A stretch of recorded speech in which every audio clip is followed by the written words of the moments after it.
Hola señoras y señores, qué gusto saludarlos a todos. Aquí les traigo unas curiosidades y unos datos de Cuba de los años 50.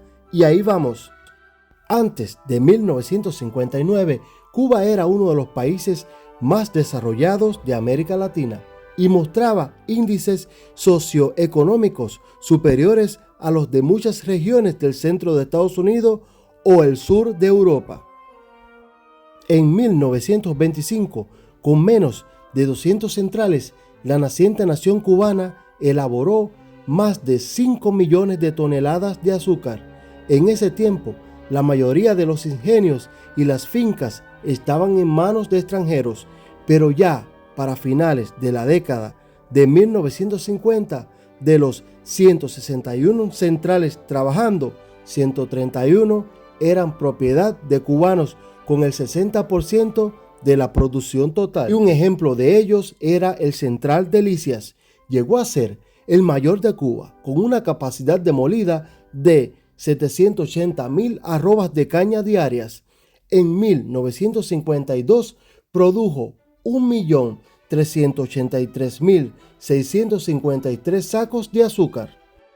El primer país del mundo que construyó un hotel con aire acondicionado central fue Cuba.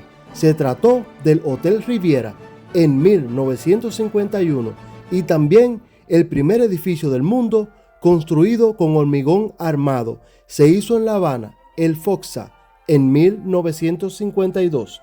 En 1954, Cuba poseía una vaca por cada habitante y ocupaba el tercer puesto en Iberoamérica tras Argentina y Uruguay en el consumo de carne per cápita. En 1955, Cuba era el segundo país de Iberoamérica con menor mortalidad infantil, con 33,4 por cada 1.000 nacidos. En 1956, la ONU reconoció a Cuba como el segundo país de Iberoamérica con más bajo índice de analfabetismo, solo el 23,6%. Haití tenía el 90%, España, El Salvador, Bolivia, Venezuela, Brasil, Perú, Guatemala y República Dominicana el 50%.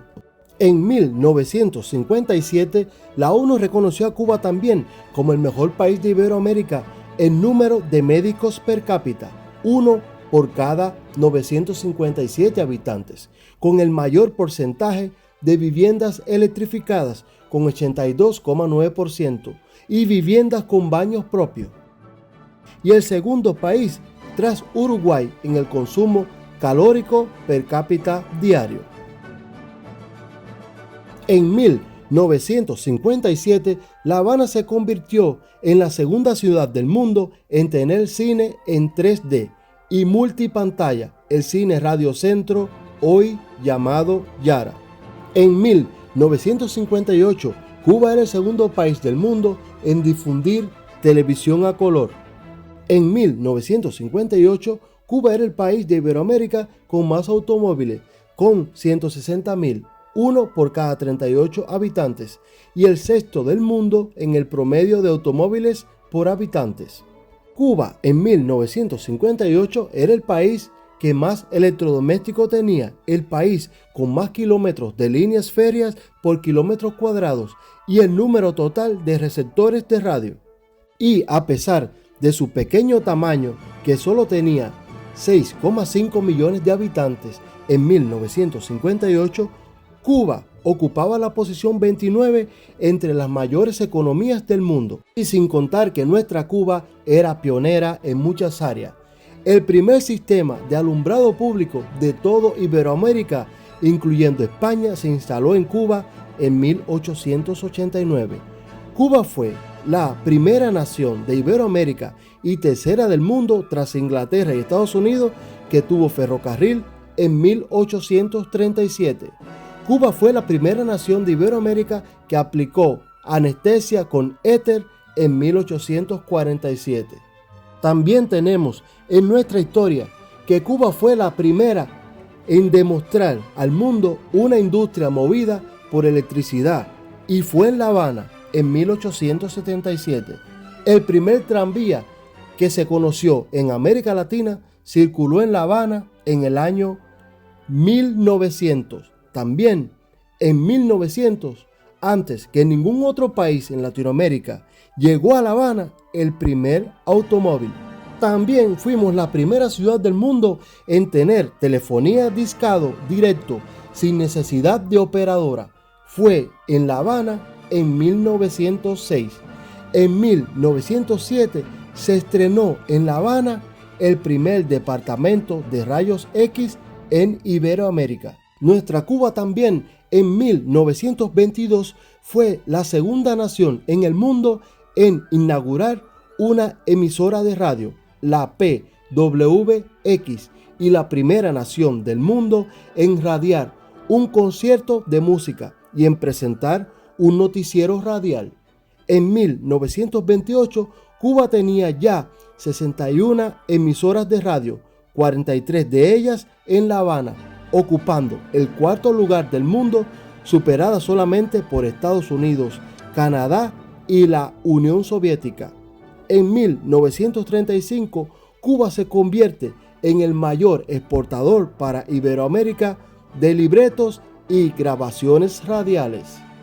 Y esto confirma que desde hace 173 años ninguna revolución social ha sido edificante. La revolución cubana solo tiene de positivo que hace trizas el izquierdista mito de que las revoluciones sociales son progresistas, edificantes. En los últimos 400 años, la historia ha mostrado que si no es liberal, una revolución es una dramática involución. La última gran revolución revolucionaria, y valga el absurdo semático, fue la liberal, pro-capitalista Revolución Francesa en 1789 hasta 1799. Las últimas revoluciones sociales progresistas, todas liberales, ocurrieron en 1848 en Francia, Alemania, Italia, Austria, Polonia, Moldavia, Valaquia, parte sur de Rumanía y Hungría. Dieron el golpe final a la monarquía absoluta semifeudales europeas. Y desde entonces, en general, las revoluciones sociales han sido estatistas, antiliberales, pura marcha atrás. La Comuna de París, en 1871, no otorgó más libertades a los parisinos, sino que suprimió las que ya tenía. Estableció el primer gobierno anticapitalista del mundo, como lo calificó Marx. De haber triunfado, duró solo 60 días. Se habría impedido el impresionante desarrollo capitalista posterior de Francia. No hay que ir muy lejos. En América Latina, las revoluciones de Cuba, Venezuela, Nicaragua han colocado a estos tres países entre los más pobres y atrasados de Occidente. Encima, sus pueblos son reprimidos con sadismo. Además, en Cuba no hacía falta una revolución para poner fin a la pobreza, como dice hoy los textos escolares. El país tenía el tercer mayor nivel de vida de América Latina, luego de Argentina y Uruguay. El ingreso per cápita cubano duplicaba el de España y en varios indicadores Cuba superaba en desarrollo social y económico a varias naciones europeas. Y es aquí que soltaremos al vuelo la imaginación para visualizar cómo podría ser hoy Cuba si los Castros no hubieran parado en seco el periodo de mayor expansión económico y social en toda la historia del país, iniciado unos 15 años antes de 1959, en los años 40.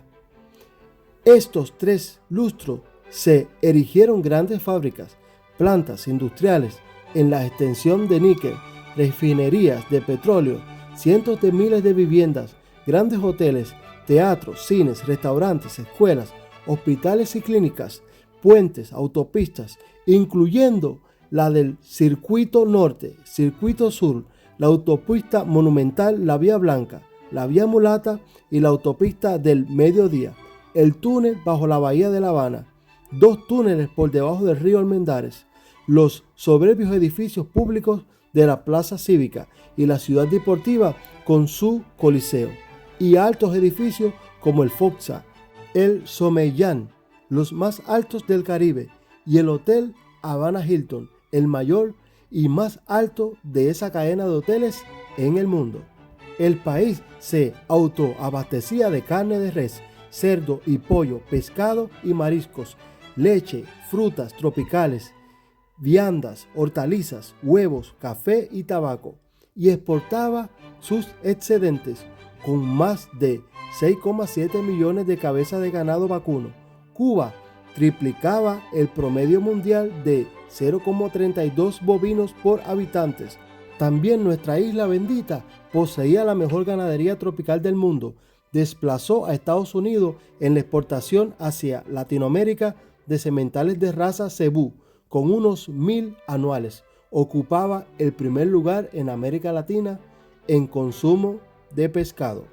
Bueno, y hasta aquí este vídeo de hoy con muchas lindas informaciones sobre nuestra Cuba, la Cuba de todos los cubanos. Abajo el comunismo y arriba la libertad. Que viva Cuba libre. Leonardo Alcolea TV. No olviden suscribirse a mi canal para seguir compartiéndoles videos y contenidos para el disfrute de todos ustedes. Adiós.